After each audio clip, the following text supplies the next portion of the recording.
Good morning, ninth class. Today we will continue our chapter 9, Force and Laws of Motion. इसमें हाँ ये हमने पहले क्या पढ़ा था, कैरम बोर्ड के बारे में पढ़ा था कि उसमें वो स्ट्राइकर जो होता है वो नीचे वाली जो कॉइन होता है वो सबसे वहाँ से उसको रिमूव कर देता है। आइए नेक्स्ट 9.2 एक्सरसाइज पे एक्टिविटी पे इसमें आप जैसे उसको फ्लिप करोगे तो वो कार्ड जो होगा वो क्या होगा, स्टॉप में है अभी, स्टेशनरी ऑब्जेक्ट अभी रुका हुआ है। जैसे अपन ने उसको स्वाइप किया, उसको किक किया तो ये कार्ड जो होगा वो वहाँ पे गिरेगा और कॉइन जो होगा वो अभी का क्या है, स्टेशनरी में। जैसे ही वो कार्ड वहाँ पे गया तो ये मोशन में आएगा, सीधा वहाँ पे कॉइन ग्लास में जाके गिरेगा। ओके, ट्राई करना आप। When the card is flicked with the finger and the coin placed over it falls in the tumbler, वो टम्बलर में जाके गिरेगा। 9.3 place a water filled with a tumbler on a tray। एक पूरे water field कर लेना, tumbler पूरा fill करना ट्रे के ऊपर। होल्ड द ट्रे, आपको होल्ड करना है ट्रे को। अब एकदम फास्टली उसको क्या करना है, उल्टा कर दो। क्या वाटर गिरेगा? नहीं गिरेगा। क्यों? कि वाटर क्या है, मोशन में नहीं है अभी। अचानक से वो मोशन में आता तब फिर जैसे अपन उसको उल्टा पूरा 2 सेकंड के लिए करते तब जाके वो गिरता है। Inertia and mass. All the example and activities given so far illustrate that there is a resistance offered by an object to change its state of motion. If it is at rest, it tends to remain at rest. If it is moving, it tends to keep moving. हमने पहले देखा कि जो कोई भी object है वो motion में ही रहता है। अगर अपन उसको मोशन चला रहे हैं तो वो मोशन में ही, जब तक हम उसके एक्सटर्नल फोर्स नहीं लगाएंगे तब तक वो रुकेगा नहीं। ब्रेक लगाएंगे तभी वो जाके रुकेगा। अगर कोई भी बॉडी स्टॉप है तो वो स्टॉप ही रहेगी जब तक वो मूव नहीं करेगी। जब तक हम उसमें फोर्स नहीं लगाएंगे तब तक वो मूव नहीं करेंगे। ये प्रॉपर्टी को क्या बोलते हैं? Inertia. Do all the bodies have the same inertia? क्या ये सारे में सेम इनर्शिया होता है? We know that it is easier to push an empty box than a box full of books.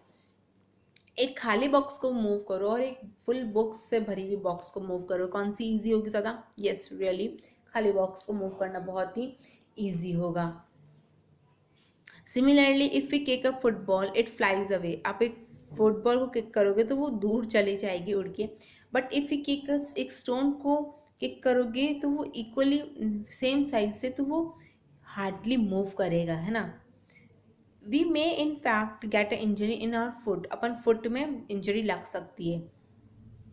While doing so similar in activity 9.2, instead of a 5 rupees coin, if we use a 1 rupee coin, we find that the lesser force is required to perform the activity.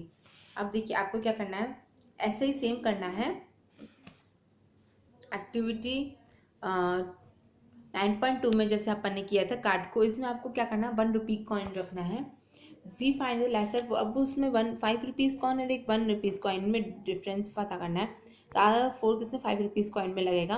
A force that is just enough to cause a small cart to pick up the large velocity with produce a negligible change in the motion of a train. This is because in comparison to the cart, the train has much lesser tendency to change its state of motion.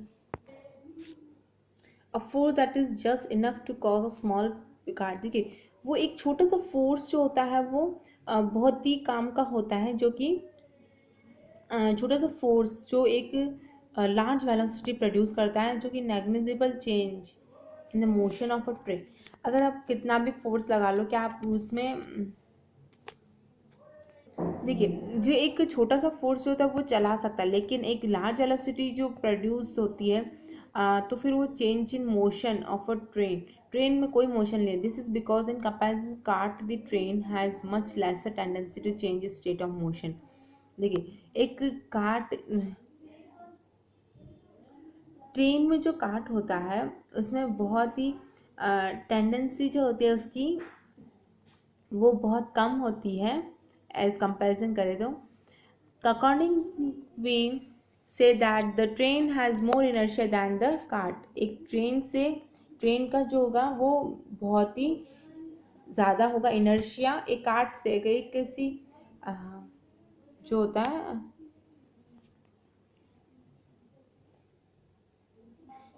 फिर clearly heavier और more massive objects offer larger inertia. Heavier और आप फिर जो बहुत बड़े जो होते हैं ना उनके पास इनर्शिया जो होता है बहुत ज़्यादा होता है। Quantitatively the inertia of an object is measured by its mass. Inertia किससे मेजर होता है? मास के थ्रू। We may thus relate inertia and mass as follows. Inertia is the natural tendency of an object to resist a change in its state of motion or of the rest. Inertia जो natural tendency है किसी object की, वो एक change वो क्या करता है? रोकता है change in state of motion और the rest. The mass of an object is measure its inertia. कोई भी मास होता है ऑब्जेक्ट का वो किससे मेजर? वो इनर्शिया के थ्रू ही इनर्शिया उस मास के थ्रू ही मेजर होता है। Second law of motion. The first law of motion indicates that an unbalanced external force acts on an object. Its velocity changes, that is, the object gets an acceleration. We would find now like to study how the acceleration of an body depends on the force applied to it and how we measure a force. कि एक कोई भी देखिए second law ये कह first law तो ये कहता है कि कोई भी अनबैलेंस एक्सटर्नल फोर्स होता है किसी भी ऑब्जेक्ट पे यही लगता है और उसकी वेलोसिटी चेंज होती रहती है यानी कि उसको एक्सेलरेट किया जाता है। अब नेक्स्ट आते हैं how to accelerate. We would now like to study how the acceleration of an object depends on the force applied to it and how we measure a force. देखिए अब कोई भी ना जो टाइप ये टेनिस के गेम में अगर कोई भी प्लेयर को कोई भी हिट होता है किस वो बॉल हिट होती है तो वो उसको हर्ट नहीं करती, लेकिन अगर फास्ट मूविंग जो भी होती है क्रिकेट की बॉल होती है वो अगर किसी आदमी को क्रिकेट लग जाती है तो वो उसको हर्ट कर सकती है ना।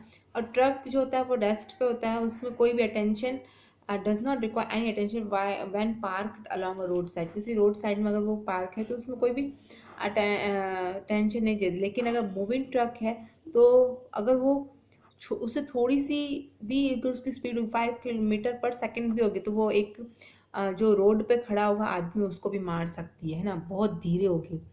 A small mass such a bullet may kill a person when fired from a gun. एक स्मॉल मास एक छोटी सी बुलेट जो होती है जो गन होती है तो वो एक पर्सन को भी किल कर सकती है। These observation suggest that the impact produce by the object depends on the mass and velocity. ये इम्पैक्ट किस पे? मास और वेलोसिटी पे डिपेंड करती है, वो कितनी वेलोसिटी से जा रहा है। सिमिलरली एक ऑब्जेक्ट जो है वो भी एक्सेलरेट होता है। No the greater force is required to give a greater velocity. अगर ज़्यादा वेलोसिटी देनी है ग्रेटर है तो बहुत जोर से फेंकना। अगर मेरे को पत्थर फेंकना ऊपर तो मैं बहुत जोर से फेंकूंगी तब जाके वो बहुत ऊपर जाएगा, मतलब इतना भी नहीं बट फिर भी ऊपर जाएगा, लेकिन अगर थोड़ा सा धीरे से फेंकूंगी वो वापस नहीं जा जाएगा। Similar, if object is there appears to exist some quantity of importance that combines the object's mass and its velocity. वो combine क्या करता है? mass और velocity को भी combine करता है। One such property called momentum, इसको क्या बोलते हैं? momentum was introduced by Newton ने introduce किया था। मोमेंटम p से शो किया जाता है and define the product of mass and velocity। इसका क्या है? p equals to mv। p equals to mv। momentum has both direction and magnitude। इसके पास डायरेक्शन भी है और मैग्नीट्यूड भी है। Its direction is same as the velocity of v। इसका डायरेक्शन वही है जो जैसे इसमें फ्रिक्शन में था अपोजिट डायरेक्शन, बट इसमें अपोजिट डायरेक्शन नहीं है। उसके ऐसा यूनिट क्या है? किलोग्राम मीटर पर सेकेंड है। Kilogram metre per second. देखिए v की जो होती है वो मीटर पर सेकेंड होती है। सेंस एप्लीकेशन जो होता है ना, अनबैलेंस फोर्स जो होता है वो वेलोसिटी में चेंज लाता है ऑब्जेक्ट की, इसलिए वो क्लियर हो गया कि फोर्स जो होता है वो produces a change of momentum. Force लगाया जाता है अगर मोमेंटम में चेंज लाना है। तो नेक्स्ट हम नेक्स्ट क्लास पर करेंगे।